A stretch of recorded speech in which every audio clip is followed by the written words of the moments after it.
Bueno, en este día, hermanos, traigo titulado mi mensaje, Puerta abierta al que clama y busca al Señor. Puerta abierta al que clama y busca al Señor. En base a Jeremías capítulo 33, versículo 3, ¿verdad? Pero vamos a dar lectura a 3 versículos, precisamente de Jeremías capítulo 33, versículo 1 al 3. Y dice la palabra de Dios: vino palabra de Jehová a Jeremías la segunda vez, estando él aún preso en el patio de la cárcel, diciendo: así ha dicho Jehová que hizo la tierra, Jehová que la formó para afirmarla. Jehová es su nombre. Clama a mí, y yo te responderé, y te enseñaré cosas grandes y ocultas que tú no conoces. Pero permítame la siguiente reflexión antes de entrar propiamente al desarrollo del versículo 3. Les pido que sigan creyendo esta escritura, porque es palabra de Dios. Les pido que sigan orando con esta escritura y en fe. Y les pido que consideren mi mensaje como una enseñanza de lo que rodea esta escritura en su contexto. Porque muchas veces hemos usado el versículo, pero el contexto no lo consideramos. Y yo pretendo hoy, con la ayuda del Señor, compartirles un poco de ese contexto para ubicarnos exactamente en la promesa del Señor, y que usted va a notar en la exposición en qué momento, en qué circunstancia se está dando esta promesa. Si lo vemos desde el punto de vista humano, ¿cómo es posible que Dios esté hablando así y el hombre está preso?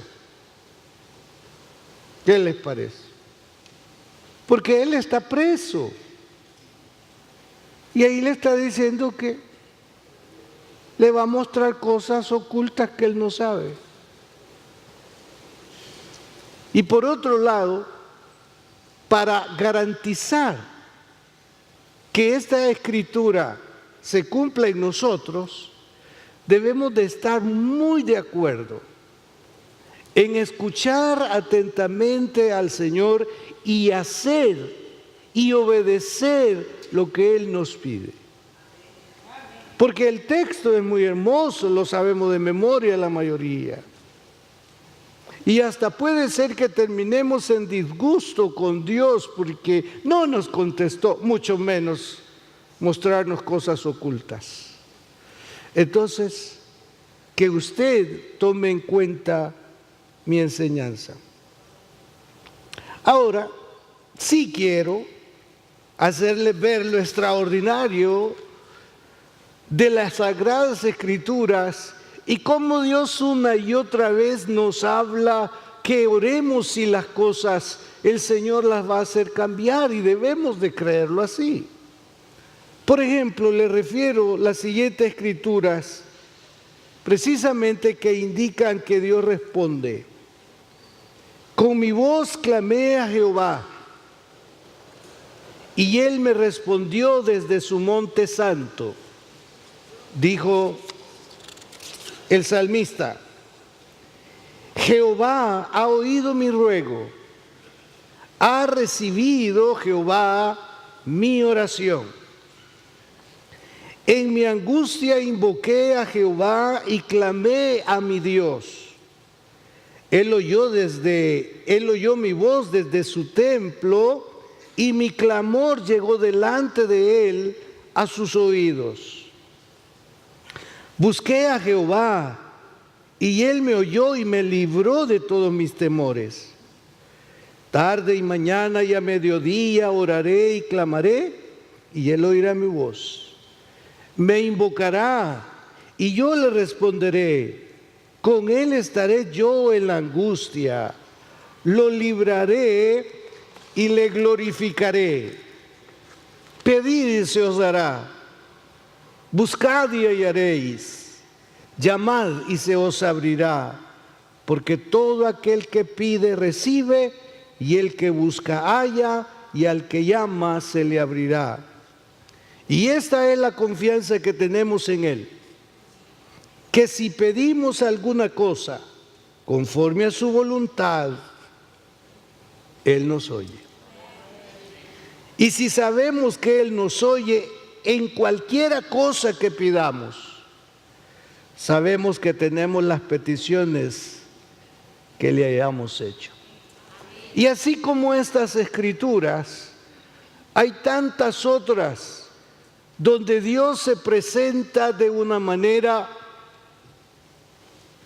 voluntaria, si cabe, deseoso de ayudarnos en lo que sea, en lo que esté ocurriendo en nuestra vida, alrededor nuestro.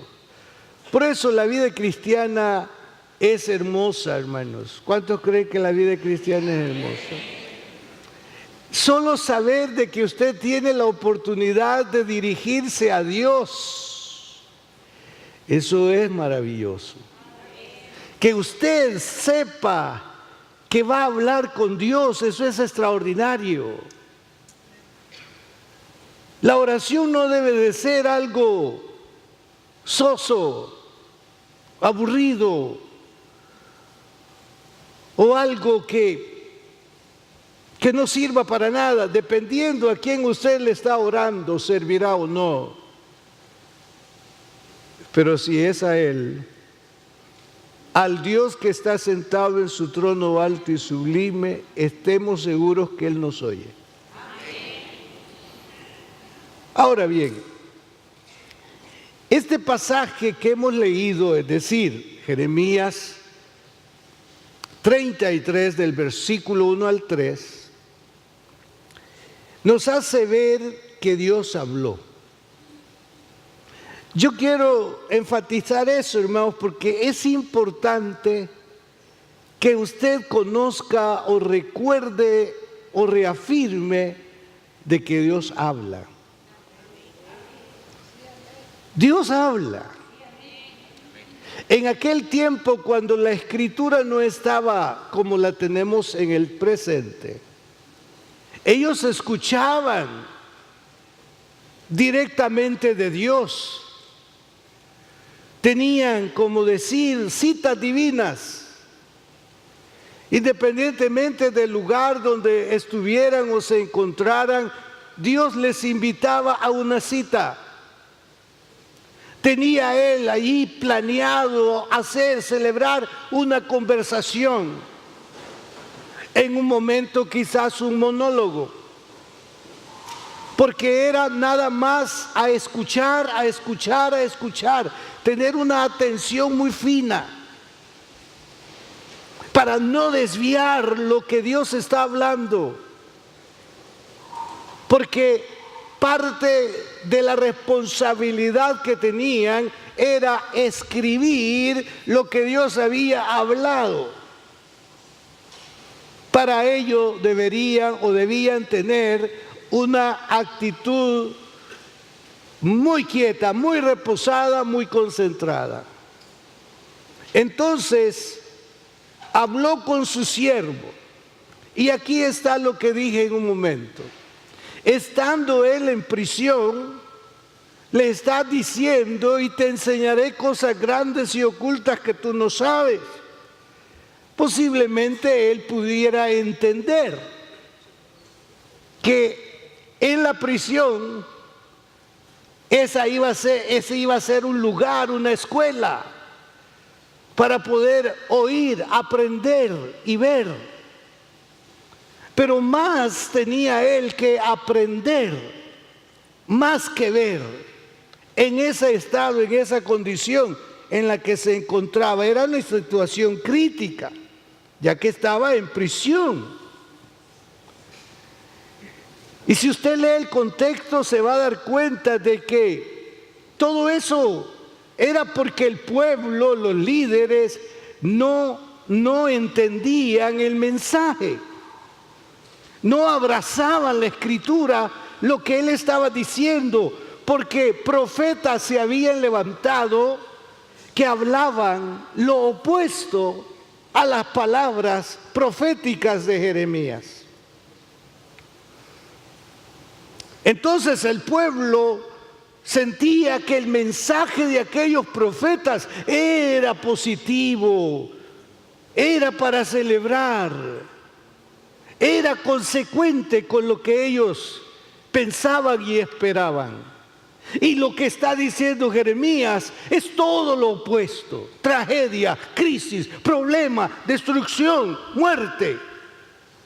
Entonces el pueblo, los líderes, decidieron abrazar la profecía positiva, favorable. Y entonces, como respuesta a las palabras de Jeremías, lo meten en la cárcel una y otra vez. Porque esta no es la única ocasión en la que él está detenido.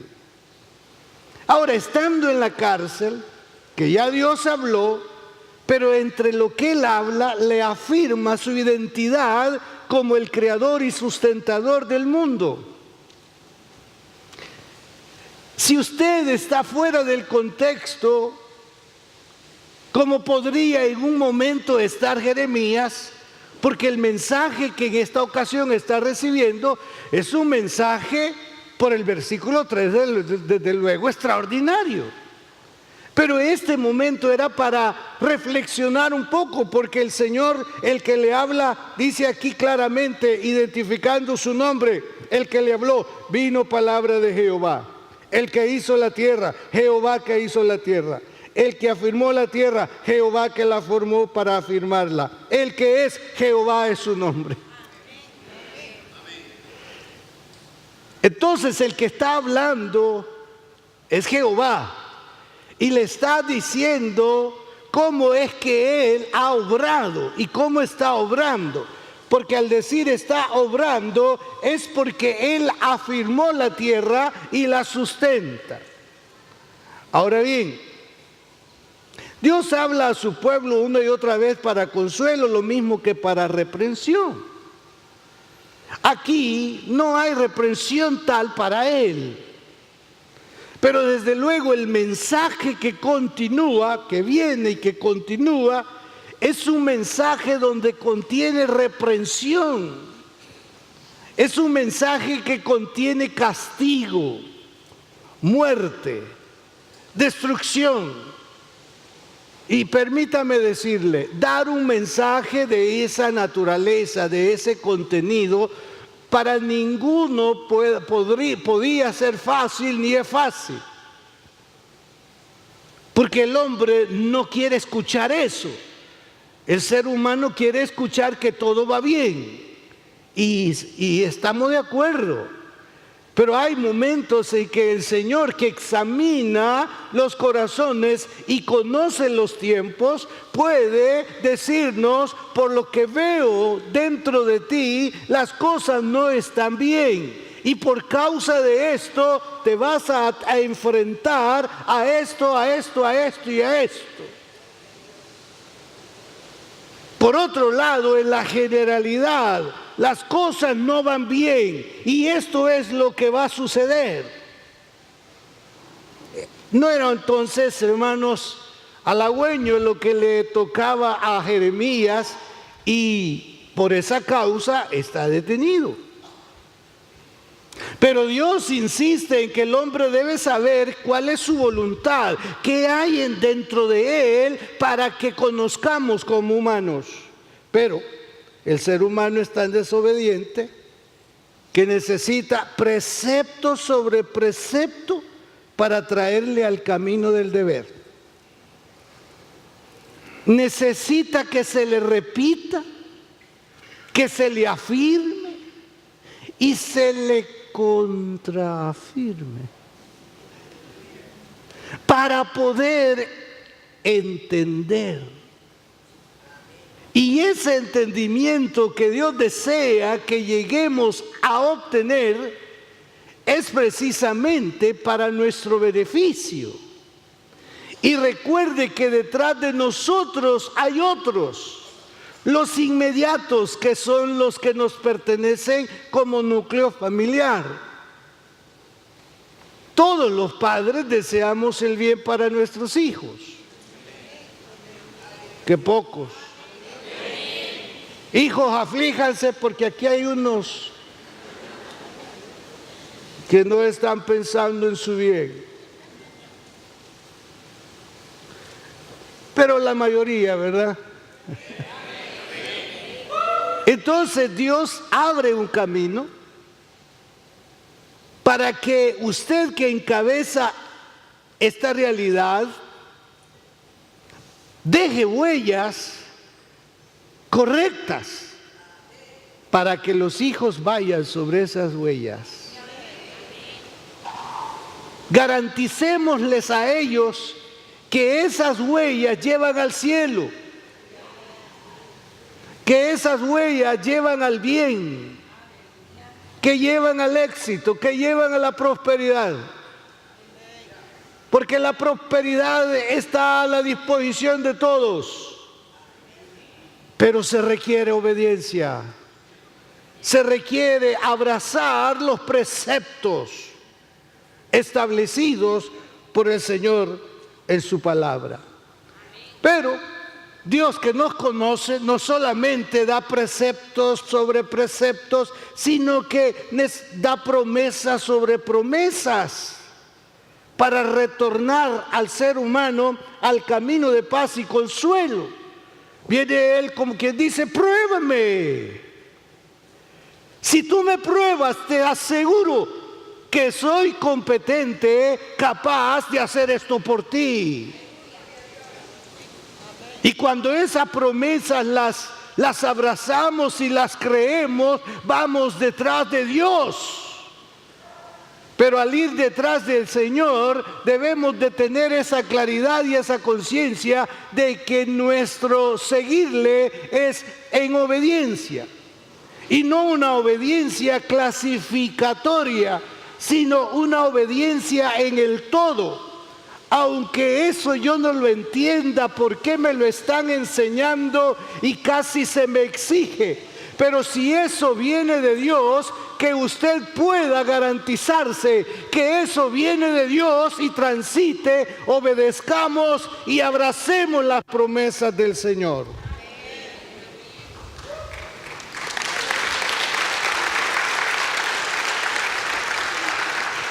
En segundo lugar, este pasaje nos habla sobre la invitación que Dios le hizo. Fíjense que le invita a tener una relación íntima con Él. Porque eso que le diga: clama a mí y yo te enseñaré cosas grandes y ocultas que tú no sabes, que tú no conoces. Es como decir: dedícame un espacio, un momento. Olvídate que estás preso. Olvídate que estás en esta crisis. Date la oportunidad y dame también la oportunidad de intimar contigo. Yo tengo algo que contarte, algo que decirte. Aquellos que se denominaban profetas, quiero decirte que yo no hablé con ellos, yo no intimé con ellos. Es a ti, es contigo. Gloria a Dios, ¿verdad? Es contigo que yo quiero intimar.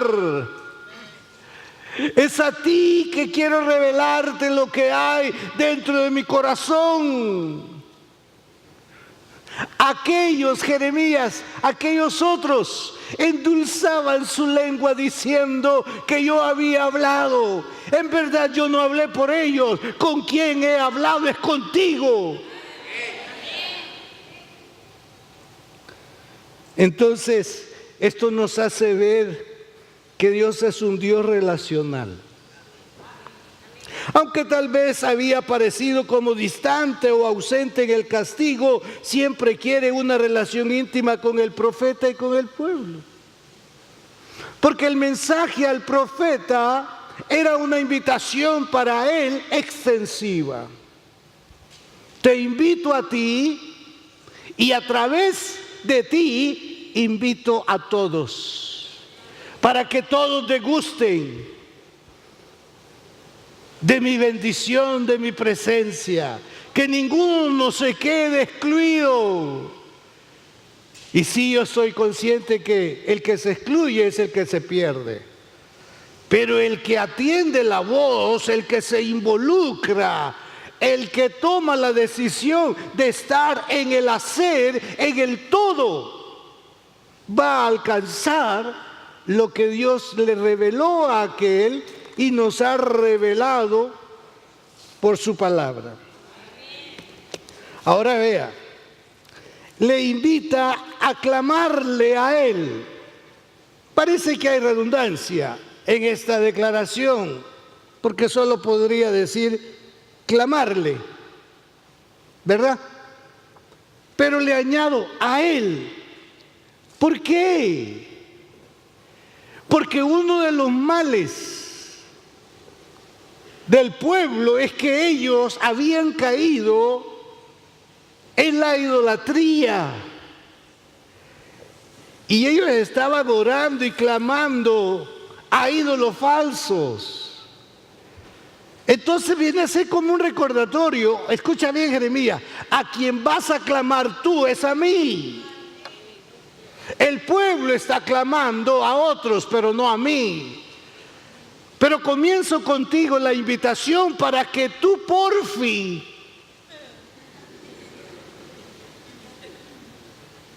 les extiendas la invitación a los 21 días de ayuno y oración a todos. Por fin.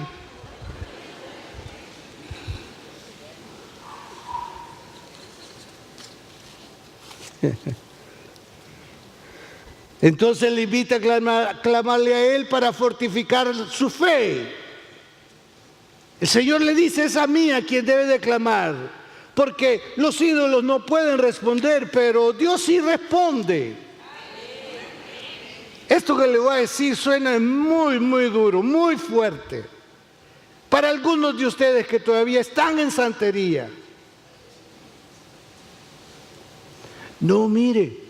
Yo tengo un Diosito por ahí que me escucha más que el que está en el cielo. Pero la gente quiere respuesta y no importa de dónde venga. Pues una vez le preguntaron al hermano Pablo que si las imágenes o los santos, como se llaman, hacían milagros. Y él les dijo, ellos no. Pero ¿sabe quién los hace? Satanás. Detrás de ellos, para engañar y confundir. Ellos no pueden, si ya está claro. Acérquese usted, tóquelo y usted se va a dar cuenta. Algunos los tocaron, ¿verdad? Más de alguna vez, ¿verdad? Pero si esto es palo, ¿verdad? Esto es palo. Si esto no tiene vida. Pero le enseñaron a usted y todavía ahí tienen algunos colgando en las paredes. Mire, cámbielos por textos bíblicos.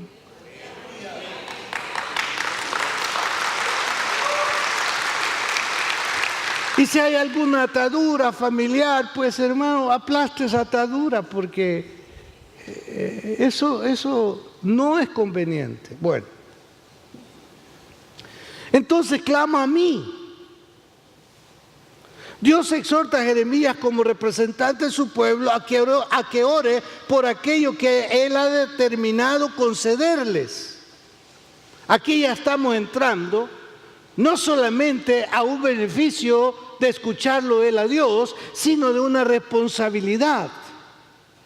Clama a mí, yo te responderé. No le está diciendo de asuntos personales en ese momento. ¿Qué le parece? Ya vamos entendiendo, ¿verdad?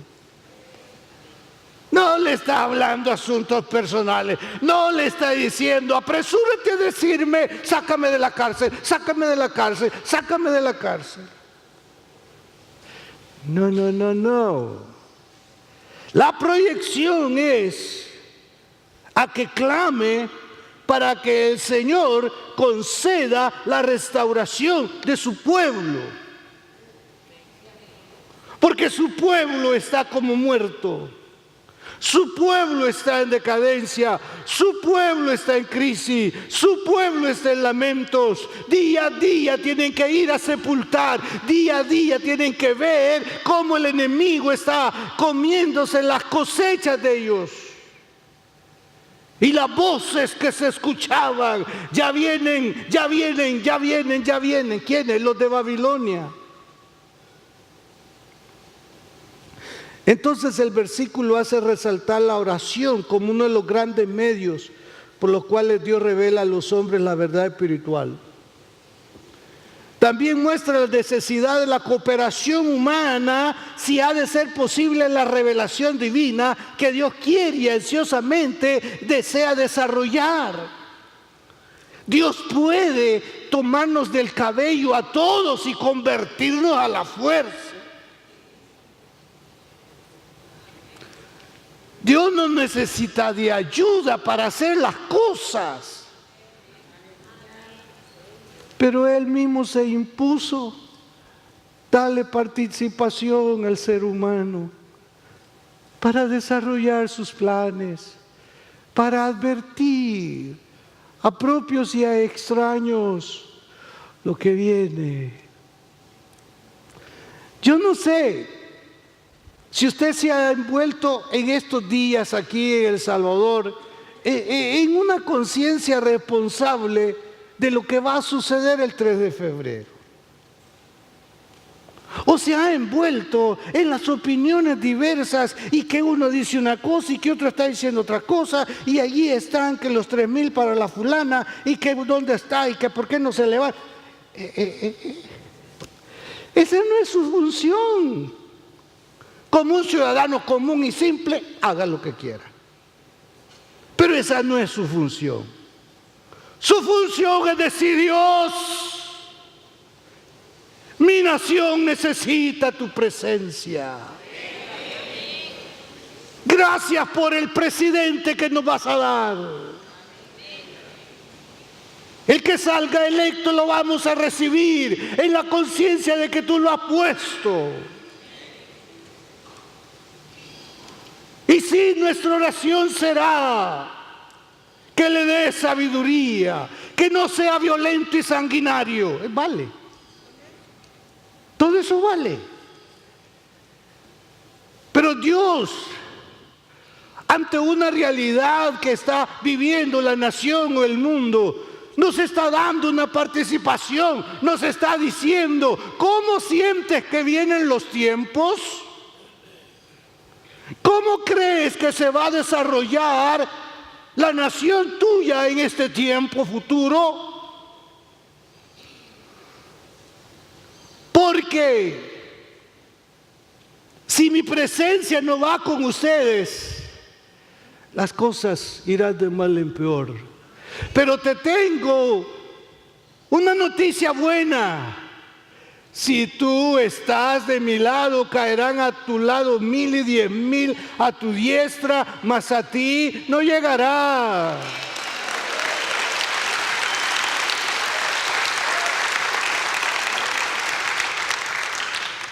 Confesarás una y otra vez, no he visto justo desamparado ni simiente que mendigue pan. Como tú eres un Dios igual al Dios de los israelitas de la historia y que tú te declaras como ser igual en este tiempo, entonces yo abrazo eso igual y en ti confiaré y en ti esperaré. Además, este pasaje nos habla sobre la promesa que Dios le hizo. Las promesas de Dios no deben amortiguar, es decir, aminorar, debilitar, sino más bien avivar el espíritu de oración nuestro. Porque muchas veces decimos, está escrito, esta es una promesa, pero eso no es para pasarla. Eso es para que usted llegue al altar del Señor y diga, Dios, yo sé que está escrito y yo sé que tú lo vas a hacer y yo sé que me vas a involucrar a mí y yo sé que las cosas van a cambiar en mi vida y a mi alrededor. Sí está escrito, una promesa que no es conveniente ni favorable, pero es una promesa. Y si la promesa es de bien, de todas maneras somos invitados a arrodillarnos y a decirle que ese bien, Señor, que yo he encontrado en tu palabra, pueda ser una realidad en mi vida en este tiempo.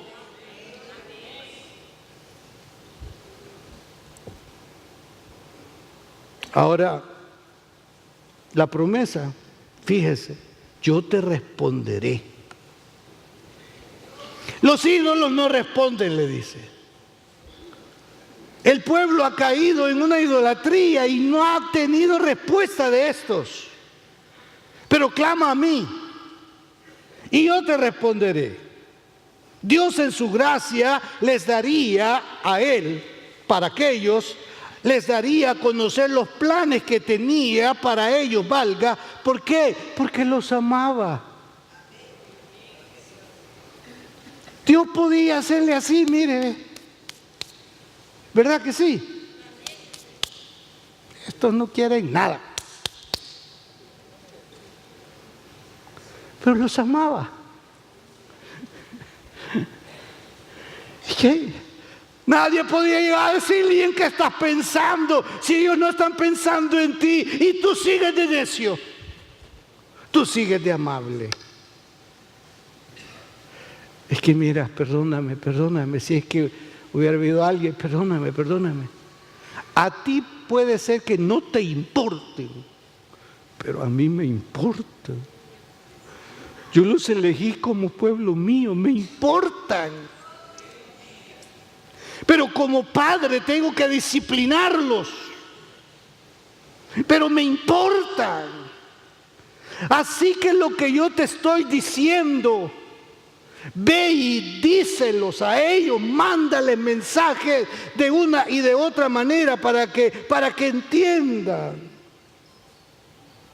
la promesa. Y te enseñaré cosas grandes y ocultas que tú no conoces. Fíjese, hermano, y aquí es donde entra mi petición, que entienda el mensaje, que entienda el contexto. No está hablando de cosas. Podemos, en el contexto de la Biblia, del todo, podemos encontrar que ese texto incluye cosas, cambio de situaciones, sí. Pero de la forma en que usted lo ve allí, esta es otra cosa. Aquí le está hablando de cosas grandes y de manera concluyente, las cosas grandes, para no andar en tanta, era que serían restaurados y vueltos a su tierra. Porque lo anterior quizás no le gustaría escuchar. Vuestra ciudad queda desolada. Vuestros padres serán enterrados. Todo esto va a ser así, asá, por no haber escuchado cosas grandes y ocultas. Pero como final, los regresaré. Y la gente que se dé cuenta que los regresé, me admirarán, dice, si usted lee todo el capítulo. Me admirarán y yo, dice, estaré complacido de haberlos vuelto a la casa. Pero sigamos, grandes cosas. En hebreo, cosas inaccesibles. Esto es, cosas increíbles y difíciles para la inteligencia del hombre. Y ejemplo, el retorno de Judá e Israel a su territorio después de estar como esclavo en Babilonia. Y ocultas, tiene que ver con recónditas, que tú no sabes. La palabra que se traduce oculta significa algo que está inaccesible debido a que se ha fortificado o rodeado. Verían posibilidades y realidades que ni siquiera se habían imaginado que existieran. El Señor compartiría con su profeta cosas que no sabía ni entendía acerca del futuro de Israel. Dios ya le había revelado tales cosas a Jeremías, pero la incredulidad del pueblo, al desechar la gracia de Dios, había hecho que olvidase su promesa, como si su caso ya no tuviese remedio. Entonces, en medio de la crisis que él está pasando en la prisión, y en medio de lo que él sabe que le va a suceder, porque no ha sucedido, a la tierra de Judá, él está recibiendo entonces la promesa de cosas grandes y ocultas que él en su vida privada, personal, experimentaría. Porque hay un apartado particular. Fíjese que Dios le dice, mira, debes de comprar una propiedad. ¿Y que no estás hablando de que van a entrar estos para destruirnos? Y me estás diciendo que compre una propiedad aquí. Cómprala. Y llegó un primo hermano para decirle, mira, vos sos el indicado, te vendo mi propiedad. Y la compró.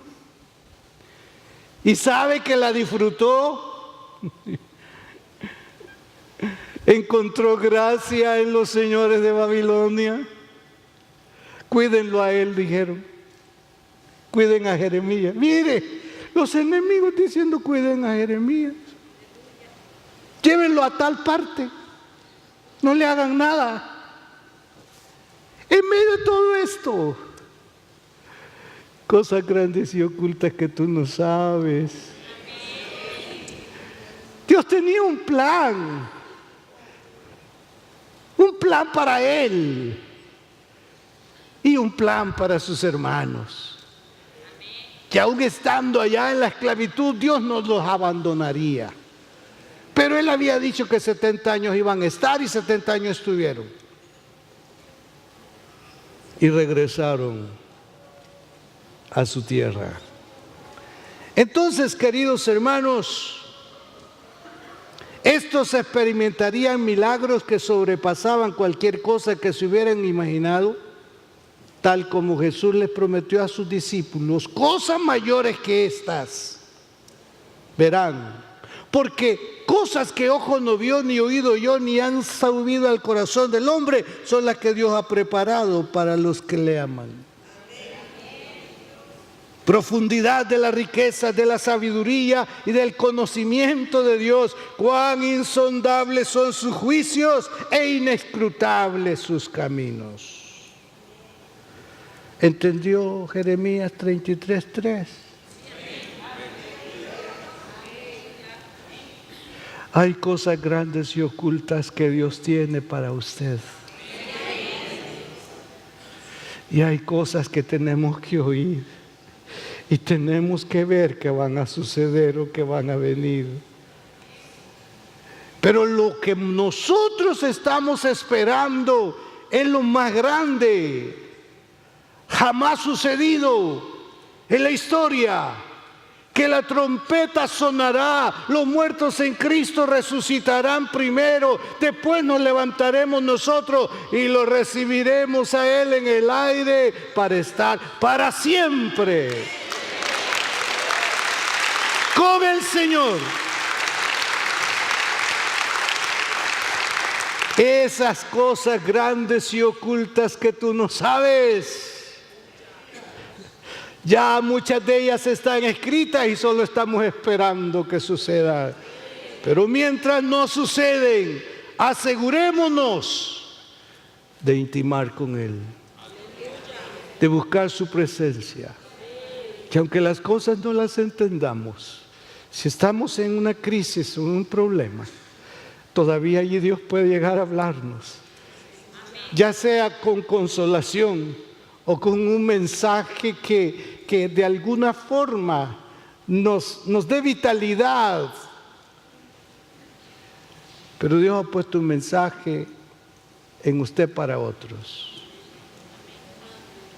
Vaya y advierta lo que Dios le ha mostrado a usted que viene y que va a suceder.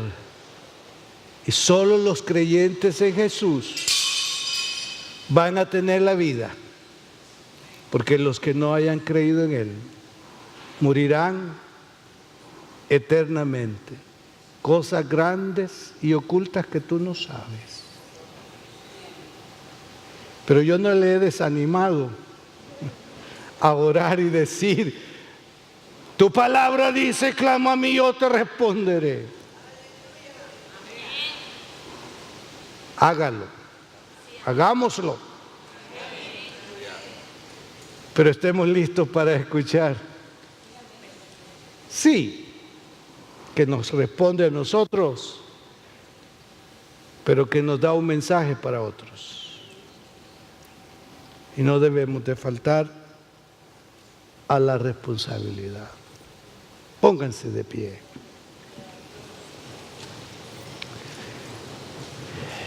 Y clamemos al Señor un momento.